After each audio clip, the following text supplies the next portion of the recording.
Baik, nanti Ustadz akan melakukan kegiatan pembelajaran. Memang ada yang berbeda dari kegiatan pembelajaran ini. Nanti Ustadz akan melakukan pembelajaran dengan RPP berdiferensiasi. Jadi RPP-nya sudah Ustadz buatkan. Jadi nanti usahakan sesuai dengan isi yang ada di RPP. Jadi berdiferensiasi itu artinya memang masing-masing anak diberikan kesempatan untuk menjawab, ya, diberi kesempatan untuk menjawab, diberi kesempatan untuk berpendapat, diberi kesempatan untuk mengungkapkan ide-ide. Itu yang maksudkan dengan berdiferensiasi. Gimana Ustaz, kira siap saya? Jadi kalau saya lihat RPP-nya sudah saya buatkan ini, dan materi hari ini terkait rendah hati ya Ustaz, ya, untuk kelas 4 di semester 2. Nah, ini ya. Kira-kira nanti bagaimana rencana Ustadz di dalam memberikan pembelajaran nanti? Biasanya kita kan menyambutkan awal salam dan aksi gitu ya. Kemudian terus kita akan menjelaskan berkaitan dengan seperti yang itu selalu yang biasa kita lakukan seperti itu. Memberikan acuan untuk apa namanya, untuk memberikan proses pembelajaran kepada anak sesuai dengan ini ya, biasa kita lakukan seperti ini. Jadi ini ya Pak ya, Ustaz ya, hari ini kan kita sudah menerapkan kurikulum merdeka ya. Artinya nanti Ustadz bagaimana Ustadz nanti mengarahkan anak untuk menemukan sendiri konsep dari ajar itu. Jadi kita hanya sekedar memfasilitasi anak untuk belajar, dan anak itu menemukan sendiri konsep dari pembelajaran. Ya, jadi pada intinya tidak kita yang menunjukkan pembelajaran, tetapi memang anak yang menemukan konsep dari pembelajaran itu sendiri. Jadi harapannya nanti memang Ustadz mampu menggali pengalaman anak, ya, kemudian dapat diterapkan di dalam kehidupan mereka nantinya, dan juga pada intinya mereka senang, bergembira, berbahagia. Jadi bagaimana cara Ustadz nanti mengaktifkan pembelajaran di kelas bagi anak yang kurang aktif berbicara? Ya, baik, salah satunya kita untuk memancing, jadi memancing sebetulnya ya, memancing bagaimana pelajaran pada yang kita sampaikan itu ada yang anak yang aktif, ada yang tidak aktif. Terus itu kita lihat yang aktif jelas dia memberikan tanggapan apa yang kita sampaikan. Nah, yang tidak aktif tentu kita akan menggali potensi yang apa namanya yang telah kita pelajari, dan itu kita akan menyekat tanya jawab kepada anak tersebut. Nanti kalau dia bisa jawab, berarti dia telah memahami. Kalau dia belum bisa menjawab, berarti dia belum memahami dan bisa kita gali lagi dan bisa dibantu dengan yang lain. Baik, nanti konsep penilaiannya seperti apa, Ustaz?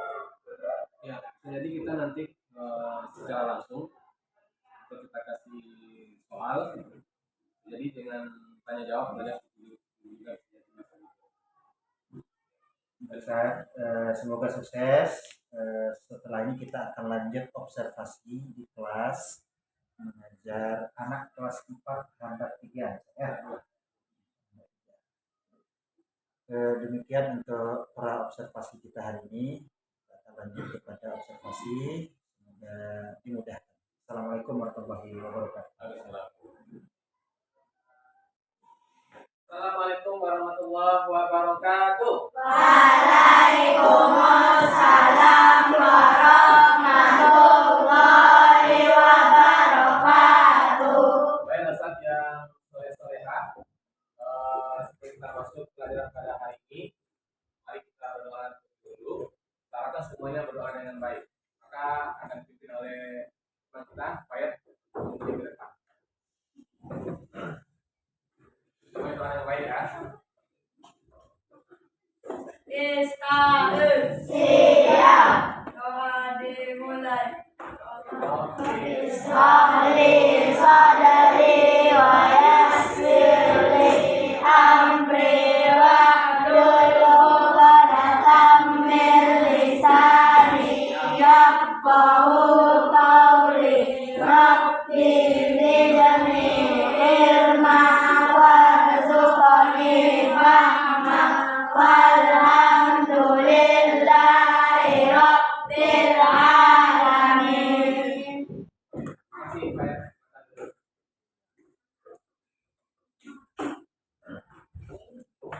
Baik, Ustaz yang soleh-solehah, apa kabarnya hari ini? Alhamdulillah luar biasa, tetap semangat, asia di hati, Allah Akbar. Baik, Ustaz yang soleh-solehah, semuanya alhamdulillah sehat ya. Ada sarapan tadi?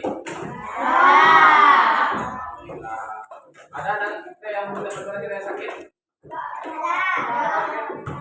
Alhamdulillah ya, kita doakan semoga yang sakit agar dimudahkan disembuhkan oleh Allah Subhanahu wa taala. Baik, Ustaz yang soleh-solehah, pada hari ini kita akan masuk pelajaran tentang kehidupan kita sehari-hari ya. Kehidupan sehari-hari itu bagaimana sikap yang baik dalam kehidupan sehari. Jadi Ustaz akan menjelaskan dulu semuanya hadir ya. Hadir? Nah, ya. Hadir. Baik, semuanya soal hadir saksi tadi Amira ya. Oke. Baik, semuanya perhatikan. Harapkan pelajaran kita hari ini berjalan dengan baik, dan tolong nanti kalau ada yang belum paham tolong dijelaskan atau pertanyaan gitu ya kalau ada yang belum paham ya. Baik, Ustaz yang soleh-solehah, berkaitan pada hari ini kita berkaitan dengan sikap rendah hati. Apa tahu rendah hati? Apa yang tahu rendah hati? Atau dalam bahasa kita namanya, dalam bahasa apa itu? Apa namanya? Tawaduk ya. Tawaduk itu artinya rendah hati. Apa? Siapa yang bisa bilang? Ini kita apa aja? Apa rendah hati itu artinya maksudnya apa? Sopan. Apa lagi? Tidak sombong. Apa lagi? Dalam kehidupan sehari-hari yang namanya tawaduk. Apa? Silakan, nah, kita belajar. Hah? Sopan, oke, lagi. Santun, ya. Ada terbagi nanti, ada sopan, santun, gitu ya. 5S, boleh. Sopan, santun, senyum, sapa, gitu ya. Ya, salam, gitu ya. Nah, ini kita lihat nanti, kita lihat ke depan nanti ya. Berkaitan dengan pelajaran hari ini ya, kita akan melihat cuplikan gambar depan ya. Sambil nanti bisa minta pendapatnya nanti ya.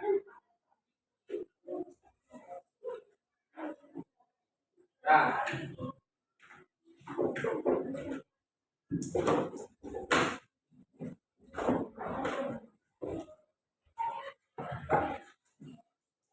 nah, baik Ustaz, perhatikan ke depan ada yang apa ya?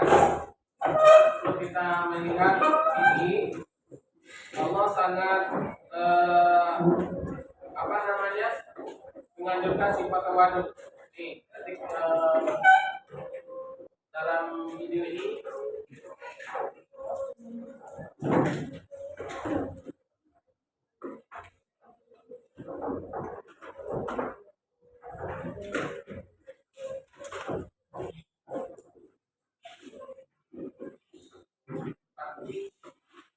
Nah, kita sambil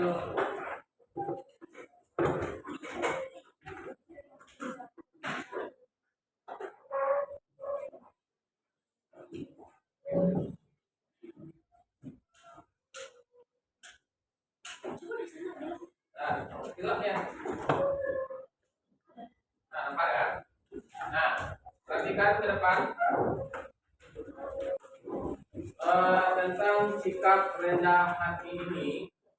Nah, ini pengertiannya di sini. Kita akan melihat kalau Islam rendah hati seperti juga tawaduk. Betul tawaduk ya. Nah, itu sikap merasa lebih, tidak merasa lebih dari orang lain. Nah, tidak merasa lebih dari orang lain. Contoh, kita apa contohnya? Umpamanya dia punya mobil, punya rumah gitu ya. Dia tidak membanggakan kepada orang lain. Dia merasa walaupun dia punya, tapi dia tidak membanggakan kepada orang lain. Dia tidak menyebut-nyebut kepada orang lain. Itu rendah hati. Nah, jadi rendah hati merupakan sikap seorang yang tidak ingin menonjolkan, menonjolkan gitu ya, menonjolkan diri. Mana dapat penghargaan atau lain sebagainya. Itu tidak bisa juga seperti itu. Jadi kita menempatkan diri kita adalah anak yang soleh, anak yang rendah hati, tidak mau bangga-banggakan ada orang tuanya atau jabatannya gitu ya, orang tuanya dia tidak membanggakan seperti itu.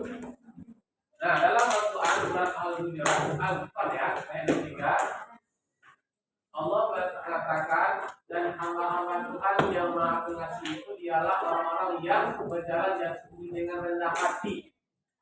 Dan apabila orang jahil menyapa mereka dengan kata-kata yang menghina, maka mereka mengucapkan keselamatan.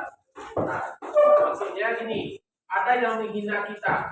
Ada pernah menghina atau pernah menjelek-jelekan?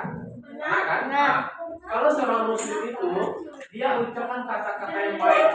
Nah, contoh, namanya dijelek-jelekan, antum apa ini gitu ya? Dibisupkan orang tuanya gitu ya. Si orang muslim jangan dibalas, ya, jangan dibalas dengan kata-kata yang tidak kita baik. Itulah karena dengan Rasulullah, apabila Rasulullah setiap pergi ke masjid ditumpahkan, dihina, apakah ditumpahkan buang air besar dan kecilnya ke Rasulullah, tapi Rasulullah tidak membalasnya. Bahkan dia berapa hari tidak menyiramnya. Rasulullah pergi mendiamnya, ternyata dia sakit. Kalau waktu itu sejarahnya ya. Maka Rasulullah akhirnya dia kata yang menyiram itu, wahai Rasulullah, engkau yang pertama melihat saya karena saya sakit gitu ya. Akhirnya yang menyiram itu masuk Islam gitu ya. Nih, kalau kita sejarah Rasulullah. Pernah juga dengar dikala Rasulullah, nih Ustaz dengarkan sejarah dulu ya. Rasulullah duduk-duduk di padang pasir dekat di atas di bawah pohon kurma. Datanglah sahabat kafir gitu ya, membawa kunus pedang, namanya Dasur dan Sausar. Taruh sini contoh, ini pedangnya. Hai Muhammad, kata Rasul katanya, jika saya pancung kepala kamu, kata si Dasur ini, siapa yang menyelamatkan kamu? Kata Rasul ini, apa jawabnya? Allah, kata Rasulullah. Mendengar Rasulullah menyebut Allah, gemetar tangan si Dasur ini langsung jatuh. Maka diambillah oleh Rasulullah pedang itu, maka kembali Rasulullah menginstruksikan kepada dia, Rasul, jika saya memancung leher kamu, siapa yang menyelamatkan kamu? Gemetar si Rasul ini, ya Rasulullah, tidak ada menyelamatkan kecuali yang engkau memaafkan. Maka akhirnya dikasih oleh Rasulullah, maka dia masuk Islam. Nah, jadi itulah akhlak yang diridhoi oleh Allah. Jadi jangan kita menjadi anak-anak yang, ini kalau dipahami ya, anak-anak yang sombong. Ya, sombong itu siapa? Setan atau iblis. Benar dengan kalau kita lihat ini, maaf ya, anak Ustaz di surga, seandainya Malik iblis di waktu surga mau sujud kepada Nabi Adam, maka dia akan masuk surga gitu ya. Tapi karena sombong, apa kata malaikat? Karena iblis, wahai Allah, aku diciptakan dari iblis dari apa diciptakan? Api ya. Maka aku lebih mulia daripada Adam, kata Rasul, kata iblis. Maka iblis itulah jadi laknat.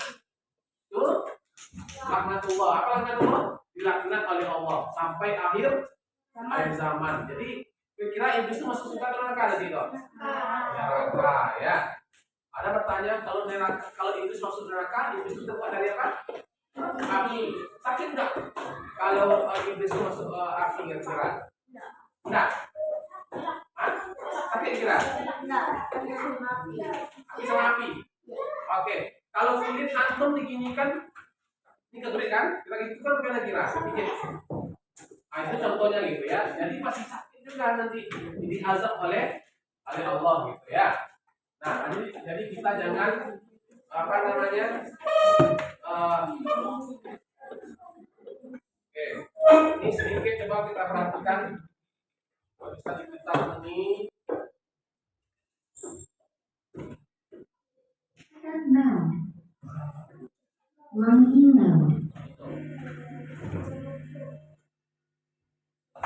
Kita perhatikan nih tayangan.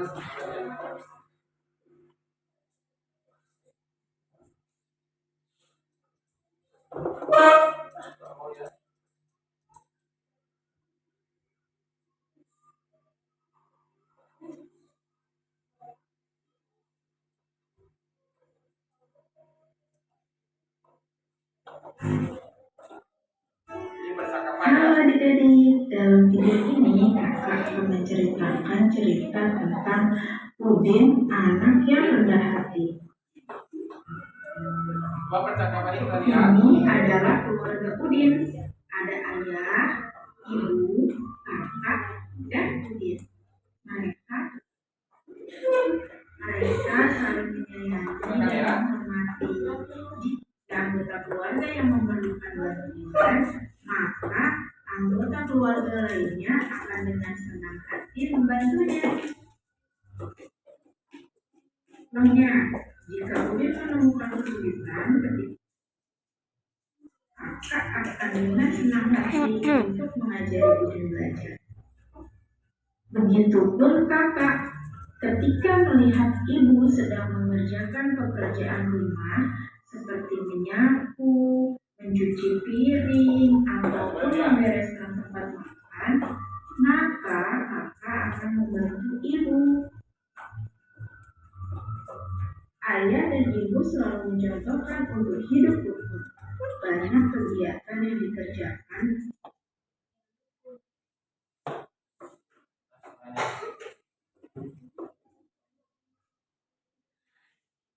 di rumah. Udin juga hidup rukun dengan teman-temannya.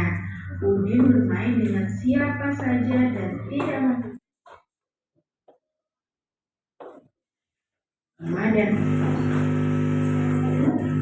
rukun dengan semua temannya. Udin adalah anak yang rendah hati dan kutu buku. Rendah hati dan kutu buku merupakan suatu ungkapan. Ungkapan ini digunakan untuk menyebutkan sesuatu dengan sebutan lain atau perumpamaan. Ungkapan memiliki suatu arti. Berarti Udin adalah anak yang ramah dan tidak sombong. Sedangkan kutu buku adalah sebutan untuk orang yang senang belajar dan membaca. Karena Udin anak yang rajin, Udin juga mendapat julukan si cepat kaki, ringan tangan. Ini merupakan ungkapan yang berarti Udin adalah anak yang rajin dan cekatan. Udin tidak segan untuk bergotong royong atau bekerja bakti membersihkan lingkungan. Hal ini sesuai dengan sila ketiga Pancasila yang berbunyi Persatuan Indonesia. Sila ketiga ini memiliki lambang pohon beringin dan terdapat pada lambang negara kita, Garuda Pancasila. Pohon beringin adalah pohon yang memiliki akar yang sangat kuat. Hal ini mencerminkan persatuan dan kesatuan Indonesia. Pohon beringin juga memiliki banyak akar yang menggantung. Hal ini mencerminkan Indonesia sebagai negara kesatuan, namun berasal dari suku, agama, ras, dan kebudayaan yang berbeda. Contoh pengamalan sila ketiga Pancasila ini seperti yang dilakukan oleh Udin, yaitu dengan bergotong royong, hidup rukun dimanapun berada, dan tidak membeda-bedakan dalam berteman. Walaupun teman tersebut berbeda suku, ras, agama, ataupun kebudayaannya, kita tetap harus saling menghormati karena kita adalah satu, yaitu Indonesia. Wah, indahnya jika kita hidup saling rukun, saling menghormati, dan saling menyayangi ya. Nah, ceritanya sudah selesai. Bagus sekali ya cerita tentang Udin, anak yang rendah hati ini. Apakah adik-adik juga memiliki sebutan atau julukan seperti Udin? Jika iya, tulis julukan kalian pada kolom komentar di bawah ini ya. Oke, baik. Itu maaf namanya Udin ya, itu nama singkatan aja. Jadi Udin itu anak yang apa? Anak yang rendah hati, sopan gitu ya, ramah gitu ya. Suka nggak kita pada anak yang sopan? Suka nggak? Suka ya dia suka ya. Kita anak yang soleh, dia saling membantu sama lain gitu ya. Jadi kita apa namanya, bisa memahami anak yang soleh, dan itu tentu akan berkaitan dengan kehidupannya sehari-hari. Nah, jadi dalam kehidupan sehari baik di rumah atau di sekolah gitu ya, kita harus memiliki sifat rendah hati. Nah, ini rendah hati itu ada, perhatikan siapa bisa menjelaskan ini? Ada, bisa tinggi hati itu apa maksudnya? Tinggi hati. Ini lawannya. Tinggi hati itu apa? Tinggi hatinya itu apa maksudnya? Orang sama dengan arti lawannya tuh. Tinggi hati itu dia merasa hampir suka dengan sombong gitu ya. Nah, ya bisa juga pamer, dia ingin menonjolkan dirinya gitu ya. Oke, itu tinggi hati. Kemudian kalau sombong, katanya sombong ya, sombong lagi atau gitu ya. Nah, dia merasa dia apa namanya, paling hebat gitu ya, paling menonjol dalam kehidupannya. Nah, ini lagi takabur atau angkuh. Nah, itu apa bedanya tiga ini? Lihat, betul ya? Karena apa itu takabur atau angkuh? Pak, ya. Apa itu takabur? Takabur. Nah, Pak Ibrahim, halo, takabur atau angkuh? Apa? Sombong. Itu dari apa? Jadi kayaknya berbeda ya, tinggi hati, sombong, takabur. Takabur itu dia. Oh ya, ini tinggal ini lawannya cuma. Lawan itu rendah hati kan. Takabur itu dia tidak meremehkan orang lain. Apa itu? Katanya ya. Ini main-main aja dia gitu ya. Mudah itu nanti soalnya mudah itu takabur dia. Padahal saya kira pelajarannya itu nggak payah melawan dia, kabur. Pokoknya itu bertanding gitu ya. Mudah itu lawan gitu ya. Ya, dia takabur. Dia takabur dan ini lawannya rendah hati itu ya. Rendah hati itu dia tidak sombong. Nah, ini lawan rendah hati itu dijelaskan dalam surah An-Nahl yang artinya Tuhan kamu adalah Tuhan yang Maha Esa. Ya, maka orang-orang yang tidak beriman kepada akhirat hati mereka mengingkari keesaan Allah. Sedangkan mereka ini adalah orang yang tidak sombong. Ya, oke. Jadi orang sombong itu sangat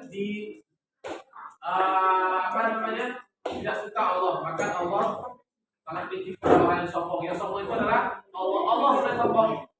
Yang sombong. Kenapa Allah sombong itu dalam bahasa kita ya? Allah itu maha tinggi. Karena Allah itu semuanya dicukupi oleh Allah, ya. Nah, dia itu kalau ini bukan namanya gitu ya. Secara umum itu Allah, kalau kata sombong Allah nggak apa-apa. Allah tidak memerlukan manusia, itu yang sombong itu ya. Nah, dalam artian yang sombong itu adalah Allah nggak apa-apa gitu ya. Tapi Allah sombong nggak kira? Enggak kan? Tapi yang sombong itu orang itu dia penuh dengan berbagai kehidupan sehari-hari gitu ya. Nah, maka itu mari kita menjadi orang yang tidak sombong atau menjadi orang yang rendah hati gitu ya. Nah, oke, ini dia, coba perhatikan ke depan nih. Nah, perhatikan semuanya. Nanti apa? Ini ciri-ciri orang tawaduk. Sikap tawaduk nih. Wah, bisa nampak ciri tawaduk yang terpuji adalah tawaduk kepada Allah. Contoh, tidak berlebihan dalam perhiasan. Tidak berlebihan dalam perhiasan. Umpamanya pakai cincin yang mahal gitu ya. Pakaiannya pakai jam apa boleh? Pakai tas Hermes apa? Tas apa namanya? Hermes ya. Nah ya, yang pakai apa gitu ya? Mercy boleh, itu. Nah, ya, tidak berlebihan dalam perhiasan. Kemudian sopan santun dalam bersikap dan bertindak, gemar menolong orang membutuhkan pertolongan. Nah, ini gemar menolong. Ada yang suka menolong sini? Ada ya. Contoh, temannya yang sakit, temannya yang tidak punya pensil, pena gitu ya, kita bantu. Atau teman yang sakit, kita bantu untuk melakukan kegiatannya sehari-hari. Nah, ada lagi tawaduk yang dibenci atau tawaduk yang sekarang kepada Allah karena menginginkan dunia saja. Nah, ini dia menginginkan dunia saja, dia tidak ingat akhirat nanti. Ya, dia tidak ingat akhirat. Maka itulah orang yang sangat dibenci oleh Allah gitu ya. Jadi kita harus tawaduk itu semuanya mengingat kepada Allah gitu ya. Dan selanjutnya bersikap sopan santun dan memiliki maksud yang tidak baik. Contoh, dia baik tetapi ada tujuan yang lain. Ada contohnya berbuat baik kepada si Vero. Ternyata ada inginkan, berbuat baik nanti kasih balasnya gitu ya. Kita mengharap balasan kepada siapa? Allah yang akan mengasihi kita gitu ya. Nah, jadi Allah yang akan membantu kita dalam segala urusan yang kita miliki. Nah, ini kita lihat beberapa sikap yang membuat tawaduk. Diperhatikan. Nanti akan Ustaz buat berapa orang akan mencontohkan gitu ya. Nah, dalam kehidupan sehari-hari. Umpamanya berapa sikap dapat membuat tawaduk? Pertama, perhatikan. Mengapa orang yang tawaduk itu? Kenapa? Adalah merasa cukup dengan turunnya Allah. Itu akan tawaduk namanya. Dia dikasih rezeki oleh Allah. Umpamanya nikmat yang Allah berikan, dia merasa cukup. Tidak melihat orang lain gitu ya. Apa contohnya seeking kita nikmat Allah yang berikan kepada kita merasa cukup. Apa contohnya nikmat yang Allah berikan kepada kita? Apa contohnya? Apa nikmat yang antum rasakan jika Allah merasakan nikmat kepada kita? Ada tidak? Dulu. Apa yang tahu nikmat yang Allah berikan? Apa? Punya kesehatan, apa lagi? Banyak nikmat Allah kan? Nikmat harta, apa lagi nikmatnya? Kehidupan, anggota tubuh, mata gitu ya. Mata, antum pernah lihat orang yang buta? Mana enak rasanya buta dengan melihat? Tapi ada siaran yang katakan ada siapa namanya yang habis itu dia nggak mau dia mau buta daripada melihat. Iya. Jadi orang tuh bisa melihat. Kalau mata ini kan gudangnya dosa gitu ya. Dilihat perbuatan yang tidak baik, dilihat gambar-gambar, ada yang punya HP, banyak kelihatan yang tidak baik gitu ya. Nah, tapi dia ada mengatakan dengan mata yang bisa baca Al-Quran dengan ternyata ada mata hati yang bisa memahami gitu ya. Jadi kita mensyukuri nikmat Allah ya. Kemudian meyakini bahwa hanya Allah yang patut. Ini yang patut sombong itu ya Allah ya. Allah yang patut sombong ya. Jadi kita tidak perlu mengikuti setan gitu ya. Setan merasa lebih, tapi dia akan diusir oleh Allah dalam di mana diusir oleh Allah? Di surga. Padahal di surga itu enak, tetapi karena sombong dia, akhirnya dia dilempatkan atau dikeluarkan dari surga. Ya, maka akhirnya dia dirumuskan juga Nabi Adam karena dia tidak, karena dia sombong. Kemudian sikap yang rendah hati itu adalah menyadari kelemahan manusia. Kita memiliki kelemahan. Itu nak kelemahan. Kalau sakit, kalau kita dapat musibah, itu kita punya kelemahan. Kita tidak bisa hidup sendiri tanpa pertolongan Allah. Nah, kita akan lihat sekarang. Perhatikan. Ini ada contoh tawaduk kehidupan sehari-hari. Perhatikan. Nih, apa contoh kehidupan sehari-hari? Kita lihat. Ini apa nih? Nah, yang pertama adalah menghormati orang tua di rumah, tidak berani menyela atau membentaknya. Ada yang pernah melawan orang tuanya? Ada? Tidak pernah. Yang pernah berarti dia termasuk orang yang tidak rendah hati gitu ya. Nah, jadi kita tidak boleh melawan gitu ya kepada orang tua, bahkan mengatakan jis, tolong si mayat benda gitu ya, itu dosa tuh, bilang jis itu dosa gitu ya. Apalagi mana bantu itu anak capek gitu ya, apalagi itu ya, kita tidak boleh kata kasih tinggikan kata itu juga melawan gitu ya. Nah, bisa nanti kita lihat yang kedua adalah memberikan bantuan kepada teman sekolah dengan ikhlas dan tidak tanpa mengharapkan pujian. Nah, nih, jadi kita harus membantu teman dalam kesulitan, ya. Kemudian menyapa orang lain atau kerabat jika bertemu dengan mengucapkan salam, maka kita harus bergembira, mengucapkan kata yang baik. Ini ada sedikit lagi nih, bisa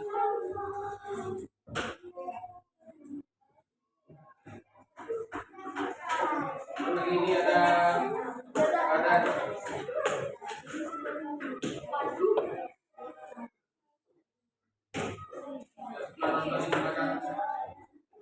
Sang harimau belajar menjadi rendah hati. Ini data ya. Dalam hutan yang lebat hiduplah seekor harimau yang sangat sombong. Dia merasa yang paling kuat di antara hewan lainnya.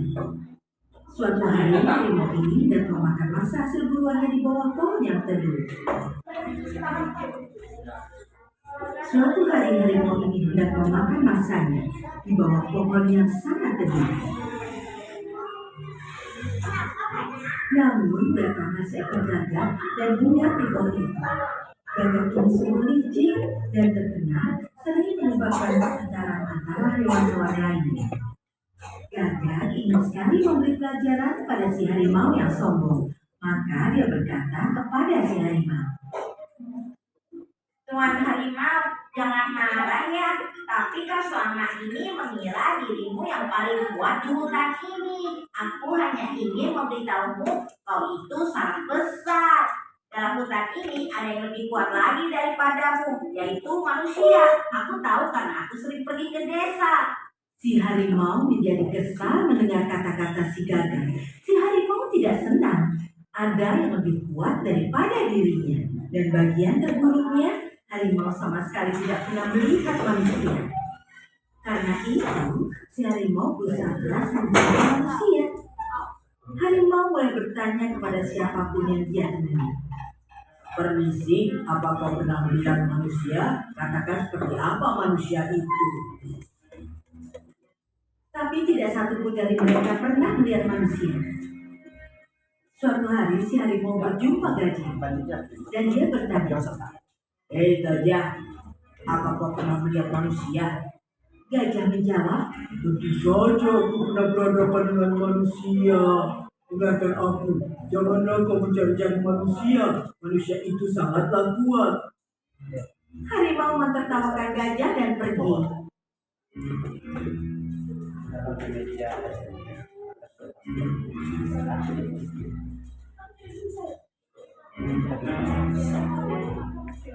Dalam perjalanannya dia berjumpa dengan rubah.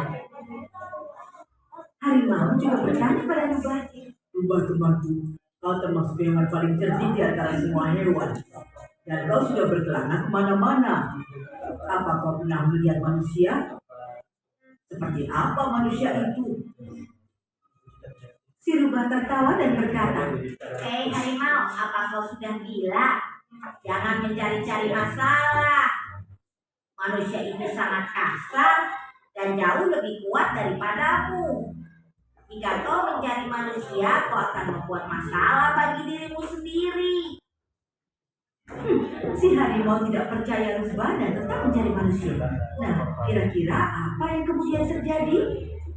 Si harimau ternyata sedang berjumpa dengan manusia. Manusia itu sedang duduk beristirahat di bawah pepohonan. Si harimau mendekat dan bertanya, "Sobat, apa kabar? Kenapa kau duduk di sini?" Si manusia sebenarnya takut saat melihat harimau, tapi dia manusia yang sangat pintar. Dia tidak menunjukkan rasa takutnya. Dia malah menghardik si harimau. "Apa urusannya denganmu? Sana pergi, sana!" Si harimau terkejut. Dia berpikir, hewan apa ini? Dia bahkan tidak menghormati aku. Tapi harimau sedang memikirkan manusia. Jadi dia berkata, "Sobat, aku sedang mencari manusia. Aku hanya ingin melihat seperti apa manusia itu. Apa benar mereka lebih kuat dariku? Aku yakin mereka tidak bisa. Aku hanya ingin melihat rupanya satu kali saja." Manusia tidak takut lagi setelah mendengar kata-kata harimau. Dia pun mulai tertawa dan memberitahu, "Jika kau ingin melihat manusia, kau harus melakukan apa yang kusuruh. Jika kau mengikatkan dirimu ke pohon ini, kau akan bisa berjumpa dengan manusia." Yang dikatakan manusia sangat menarik harimau. Dan tanpa pikir panjang, dia bersedia untuk mengikat dirinya. Dia berkata pada manusia, "Bagaimana caranya aku mengikat diriku sendiri? Kau saja yang mengikatku." Si manusia pun setuju. Dan sambil tertawa, dia mengikat harimau itu ke pohon. Lalu dia mengambil kapaknya dan memotong salah satu telinga si harimau. Dia baru saja hendak memotong telinga satunya, tapi si harimau berteriak, Jangan potong telingaku lagi. Aku sekarang paham, kau yang disebut sebagai manusia. Kau bahkan lebih licik daripada yang kupikirkan. Aku tidak akan lagi mencari-cari manusia. Sungguh, jika aku bohong, kau bisa memotong telingaku lagi. Aku berjanji, aku tidak akan mencarimu lagi. Aku mohon, lepaskan aku." Nah, anak-anak, kalian sudah mendengar kisah ini kan? Pelajaran apa yang kalian dapatkan dari kisah ini? Ternyata kepandaian itu lebih penting daripada kekuatan. Oke, baik, itulah harimau yang dari siapa dapat kita pelajari ini? Siapa orang ini? Apa yang dapat dipelajari tentang apa ini? Tidak boleh tinggi hati, tidak boleh sombong gitu ya. Nah, jadi maka itu mari kita harus menjadi anak yang soleh yang selalu tawadu. Baik, anak-anak, ini yang dapat kita sampaikan pada hari ini. Kita sudah dengan baca hamdalah.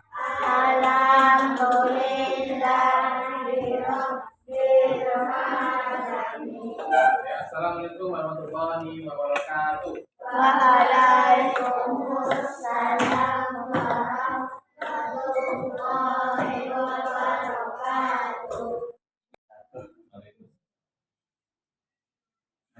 Alhamdulillah, salatu wassalamu kepada Allah, salawat kepada Rasulullah Nabi Muhammad SAW. Baik, Ustadz, terima kasih banyak atas waktu dan kesediaannya bisa hadir. Alhamdulillah tadi kita sudah melaksanakan kegiatan pembelajaran di kelas ya. Jadi kalau saya lihat tadi sungguh luar biasa sekali, anak-anaknya sudah aktif dan juga aktif mengikuti kegiatan ya. Dan tadi medianya juga memaksimalkan penggunaan media digital yang ada di sekolah. Ada infopos, kemudian ada laptop juga tadi, kemudian nah ini pertanyaan ya, kira-kira dari pembelajaran tadi apa tujuan Ustadz yang hendak dicapai pada kegiatan tadi? Baik, jelas tadi pembahasan yang tentang akhlak keluarga ya, itu dengan hati. Nah, jadi yang kita minta kepada anak bagaimana anak-anak ini bisa jelas memahami apa itu tujuan kita melakukan kerja itu berkaitan dengan pelajaran itu. Kemudian juga dengan memahami pelajaran itu secara hati, anak-anak itu bisa memahami dan intinya adalah bisa mempraktekkannya dalam sehari-hari, baik tadi dijelaskan baik di sekolah, di masyarakat dan keluarga. Jadi ada aplikasinya yang dilakukan di sekolah, yang dilakukan oleh paham apa yang dipelajari. Intinya kita anak-anak itu bisa mempelajari dan bisa mengaplikasikan apa yang dipelajari. Ya, itu dia ya, luar biasa sekali Ustaz.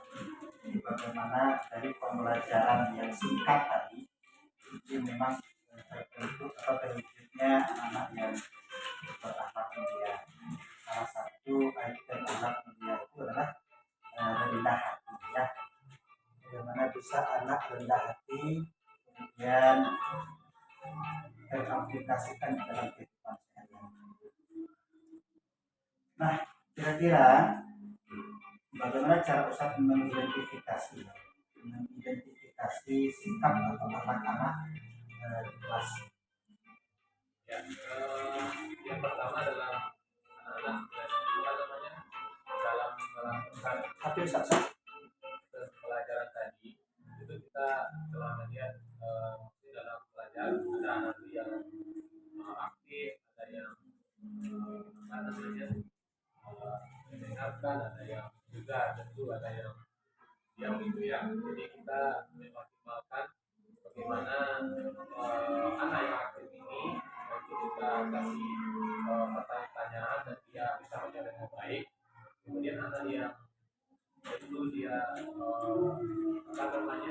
tidak aktif, kita berikan tanggapan dan soal-soal pertanyaan yang bisa dia jawab dengan baik.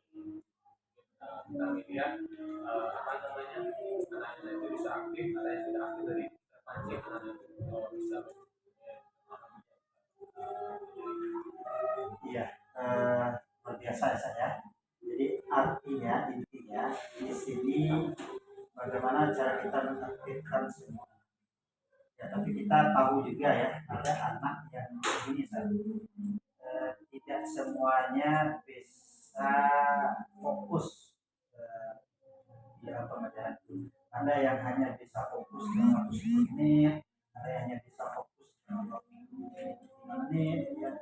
Bagaimana cara Ustaz merefresh kefokusan anak itu sehingga memang sampai jam pembelajaran berakhir anak-anak tetap merasa enjoy belajar. Oke, baik. Jadi gini, memang ada yang fokus kita sendiri bukan fokusnya itu lama gitu ya. Jadi yang pertama kita ada pancingan dan kita ada pertanyaannya, kemudian itu kita ada bantu tadi ada fokus, ada kita menggunakan video gitu ya yang berkaitan dengan pelajaran ini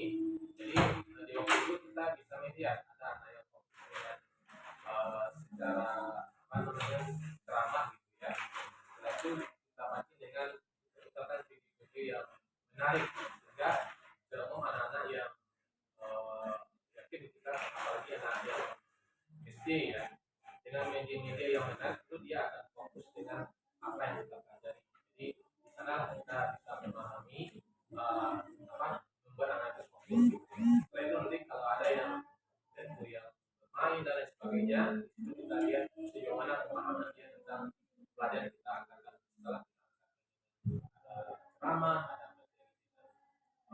video dan media yang kita lakukan, maka disitu akan kita kembali bagaimana pemahaman anak. Ya, kira-kira apa yang ingin kita kembangkan dari pembelajaran yang sudah dilakukan? Ya jelas tentu kita ingin ini kan pertama apa namanya pertemuan secara baru gitu ya. Jadi untuk selanjutnya tentu kita ingin bagaimana aplikasinya, ya, aplikasi dalam kehidupan sehari-hari.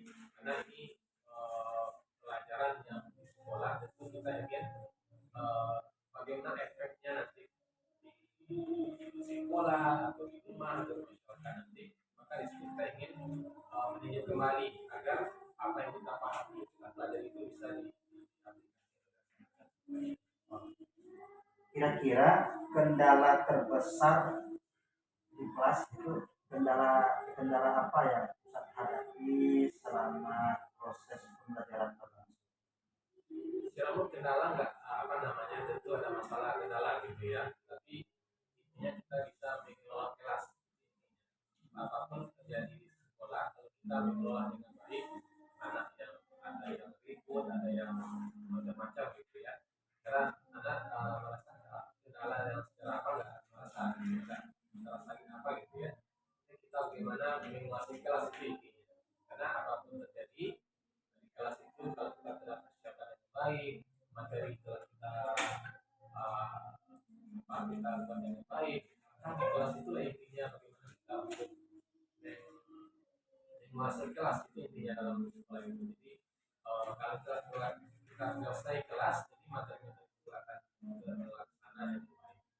Ini yang kendala nanti mungkin anak-anak yang super aktif, mungkin itu yang kendala betul. Tapi kalau kita telah menguasai kelas itu kendala nanti kita. Artinya memang tidak ada kendala berarti ya, Ustaz, ya. Ya, artinya kalau ada anak ribut itu sudah bisa diatasi dengan cara pemberian games gitu ya, kemudian bisa dengan ice breaking dan lain sebagainya gitu ya. Jadi bagaimana intinya memang anak enjoy gitu ya, dengan pembelajaran ini. Nah, kira-kira kan ada yang ingin, kan ada tujuan yang tidak dicapai dan kendala-kendala juga. Misalnya kalau anak yang ini Sat, yang apa ya, yang lambat atau slow learner dibandingkan dengan teman-teman yang bagaimana cara Ustaz membantu ketertinggalan pembelajarannya? Ya, yang pertama tentu kita setelah belajar itu tentu kita ada tanya jawab gitu ya.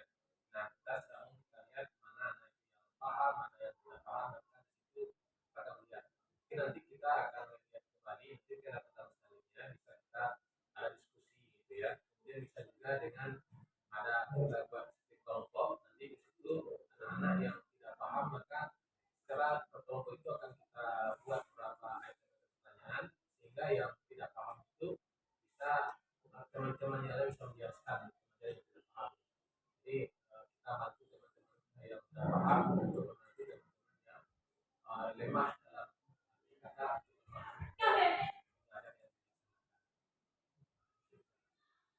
Artinya tentu ada komitmen juga ya kepada anak yang bersangkutan, kepada orang tua, itu bagaimana komitmennya? Ya jelas pertama itu tentu dari sekolah kita awal tekankan ya bagaimana anak itu memahami mengkondisikan kelas dengan baik. Nah kalau anak telah memahami dengan baik, saya yakin itu anak itu tentu akan memahami dengan baik juga.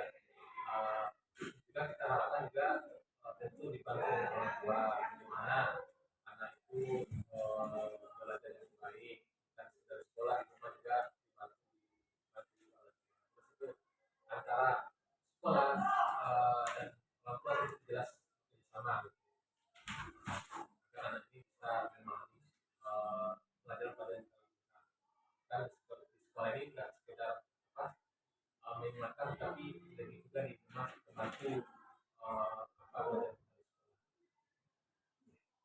luar biasa sekali Ustaz, itu sangat menarik sekali ya. Artinya secara tujuan tadi saya sudah menyampaikan bahwasanya bagaimana anak ini setelah mempelajari materi ini bisa bersikap rendah hati. Jadi tidak hanya sekedar teori, tetapi memang praktek di lapangannya itu memang bagaimana anak kita ini bersikap rendah hati. Nah, ini tentu pengawalan ya. Bagaimana cara kita mengawal supaya akhlak terpuji ini tetap ada. Kira-kira langkahnya seperti apa? Langkah-langkah ke depan untuk agar pelajaran ini apa? Ya, agar anak kita memang berkarakter sesuai dengan tujuan pembelajaran yang sampaikan tadi, rendah hati. Ya baik, juga sebagai tujuan supaya kita juga gitu ya, membantu bagaimana anak itu Islami ya. Jadi samping belajar seperti itu, setelah kita mendukung bagaimana membantu anak yang berkarakter Islami. Jadi pengawalan itu bukan dari kita aja, guru yang ada di sekolah itu bekerja sama dalam membentuk anak-anak yang Islami. Ini sikap kita dengan hati berkata ini. Jadi ini tentu kerjasama antara guru, wali kelas dan lingkungan di sekolah dan juga dengan di masyarakat atau dengan orang tuanya di rumah. Jadi tentu bukan guru sendiri gitu ya, tapi secara umum ruang lingkupnya besar. Jadi saling kerjasama dengan sesuai komitmen sebagai kita sekolah Islami dan tentu memiliki sikap-sikap Islam yang baik. Jadi itu didukung dengan apa namanya yang ada di lingkungan sekolah. Jadi itu bantuan dari guru dan Baik, Ustaz. Artinya memang itu tanggung jawab gitu ya. Jadi setelah tujuannya ditetapkan, kemudian kendala yang ada di sana atasi lebih baik, dan di sana dikembangkan, kemudian nanti bagaimana komitmen ke depan itu memang sejalan saya antara guru, murid, dan baik, terima kasih banyak Ustaz. Ini prestasi tadi ada beberapa hal yang mesti kita bersamai ya. Bagaimana anak kita itu bahagia setelah belajar. Tidak hanya sekedar belajar, tapi bagaimana cara kita membuat mereka bahagia. Jadi ketika mereka bahagia, insya Allah materi yang akan kita sampaikan akan menjadi mudah.